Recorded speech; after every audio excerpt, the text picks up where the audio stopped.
Smart Ahmednagar news. मित्रांनो बघा, आपली मुलगी नको त्या वयात कोणाचा चांगला बॉयफ्रेंड या बॉयफ्रेंड म्हणून अफेअर करतात आणि मग अशा गांडू नराधमांसारख्या मुलांचे शिकार होतात। आई वडील लक्ष देत चला आणि वेळेवर आपल्या मुलींनाही सावधानी घेण्यास सांगत चला। स्वतःही अधूनमधून स्कूल कॉलेजकडे चक्कर मारत चला।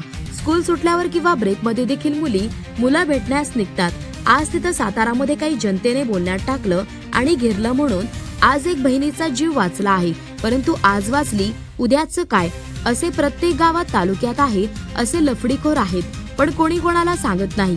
माहित सर्वांना असतं, फक्त आई वडील यांना माहित नसतं असं समजा।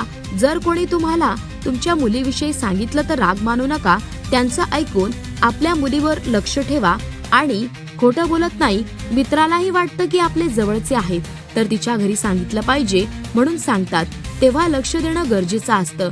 हे वय नाजूक असतं, चांगले वाईट कळत नाही आणि अशी घटना होण्यास वेळ लागत नाही। असं कुठे दिसले तर वाचवण्याचा देखील प्रयत्न करावा। या भावांना व यांच्या हिमतीला सॅल्यूट। प्रतिनिधी गणेश जेलकर।